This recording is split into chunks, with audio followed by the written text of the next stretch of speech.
Assalamualaikum warahmatullahi wabarakatuh. Di video kali ini kami akan membahas tentang gaya bahasa. Sebelumnya kami dari kelompok 3 yang beranggotakan Adinda Putri Nurizkiani, Dia Aristi Sajada, Eva Arianti, dan saya sendiri Vika Fadilah, Iin Nurul Aini Basmalah, Ilham Nugraha, Mary Arniansi, Salamah Apriani, Selvia, Septi Amelia, Siti Ikmawati, dan Zalfa Maulida. Berikut kami akan membahas tentang hasil penelitian gaya bahasa dalam novel Mariamah Karpov, karya Andrea Hirata, kajian stilistika. Artikel yang dibahas di video kali ini yaitu artikel hasil penelitian gaya bahasa dalam novel Mariamah Karpov, karya Andrea Hirata yang menggunakan kajian stilistika. Penulisnya yaitu Ahmad Samhun dari Universitas Mataram, Fakultas Keguruan dan Ilmu Pendidikan Bahasa dan Sastra Indonesia dan Daerah, tahun 2015. Baik, selanjutnya ada abstrak. Penelitian ini memiliki tujuan mendeskripsikan gaya bahasa dalam novel Mariamah Karpov, karya Andrea Hirata menggunakan kajian stilistika.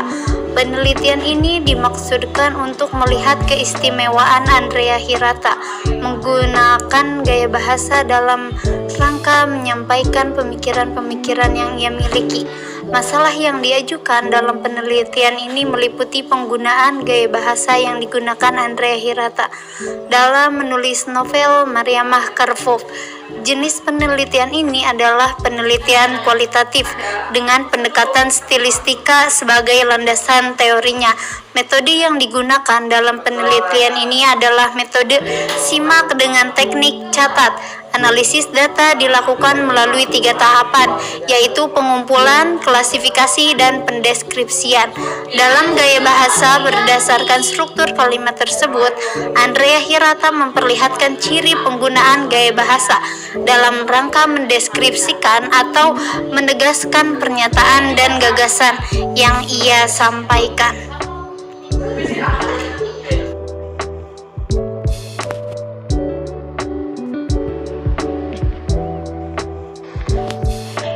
Gaya bahasa merupakan alternatif pilihan berbahasa, kata, frase, klausa, dan kalimat dari berbagai jenis gaya bahasa yang ada untuk digunakan oleh seseorang mengungkapkan gambaran, gagasan, dan gaya bertutur yang dapat menjadi ciri personal seseorang dengan tujuan menciptakan keindahan berbahasa untuk kemudian mampu mendapat respon yang baik dari penikmat karya sastra.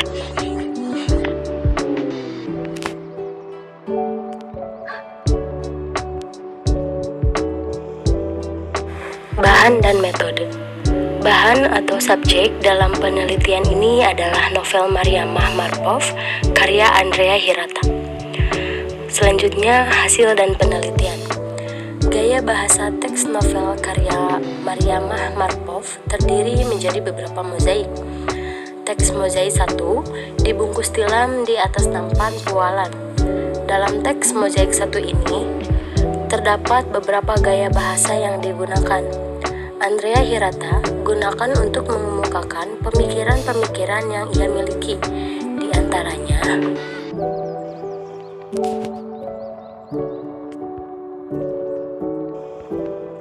Oke guys, next kita lanjut ya guys ya. Yang A, gaya bahasa klimaks. Gaya bahasa klimaks merupakan gaya bahasa yang mengandung urutan-urutan pikiran yang setiap kali semakin meningkat kepentingannya dari gagasan-gagasan sebelumnya. Contohnya, senyum ayah yang bernuansa amplop Rafael 6 bulan itu pun lalu terurai-urai menjadi buku tulis indah bergaris sampulnya, bergambar artis-artis cilik dari ibu kota. Jakarta, pensil warna-warni seperti sering kulihat di bawah anak-anak sekolah maskapai. Timah, penggaris segitiga, papan halma, dan tas sekolah yang seumur hidup tak pernah kupunya. Oke, next.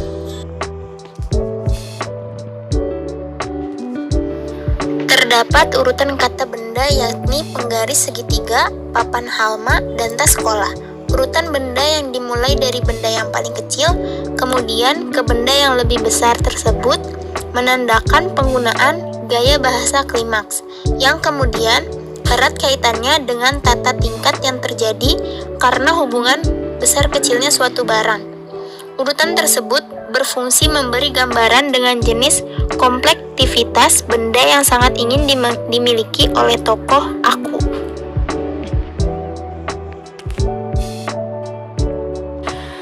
B. Gaya bahasa anafora. Gaya bahasa anafora merupakan repetisi yang berwujud perulangan kata pertama pada tiap baris atau kalimat berikutnya. Contoh, tak percaya bahwa kata pangkat bisa disangkut pautkan dengan pekerjaannya yang tak ada hal lain berhubungan dengan selain mandi keringat. Tak percaya bahwa ada orang lain selain anak-anaknya yang berkirim surat padanya.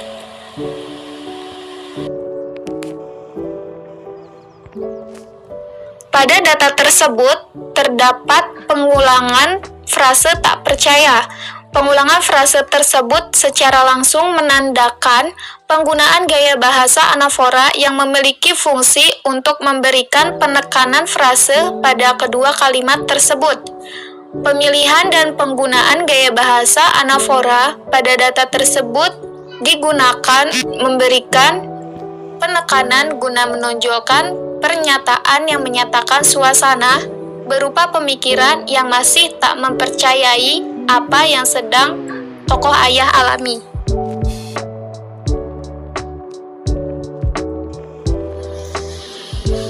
C. Gaya bahasa prolepsis.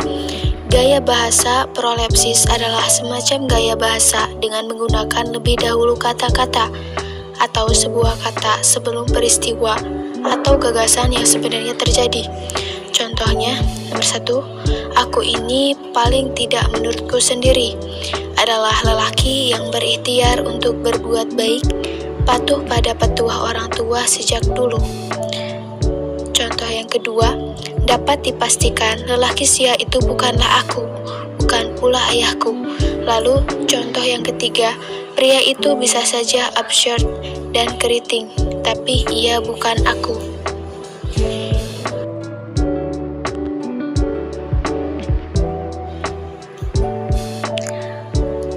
Pada data tersebut terdapat penggunaan gaya bahasa prolepsis yang merupakan bagian dari penyimpangan dari konstruksi, biasanya atau biasa disebut gaya bahasa retoris. Pemilihan dan penggunaan gaya bahasa prolepsis digunakan untuk menciptakan keindahan berbahasa. Gaya bahasa prolepsis dapat terlihat dari penempatan gagasan utama tokoh aku pada akhir kalimat. Pada data tersebut berupa pendeskripsian penilaian tokoh aku tentang pribadinya sendiri. Baik, selanjutnya kesimpulan. Berdasarkan hasil pembahasan data, dapat disimpulkan keistimewaan pemilihan gaya bahasa yang digunakan Andrea Hirata dalam rangka memberikan pemikiran-pemikirannya yang ia miliki. Pemilihan gaya bahasa tersebut dapat dikategorikan sangat tepat dan cerdas, sehingga mampu menggambarkannya menjadi novelis yang sangat sukses. Hal tersebut ia buktikan dengan prestasi-prestasi yang sudah diraihnya. Gaya bahasa yang telah digunakan Andrea Hirata dalam novelnya didominasi oleh gaya bahasa Eutotes untuk menegaskan pernyataan dan gagasan-gagasan yang ia kemukakan.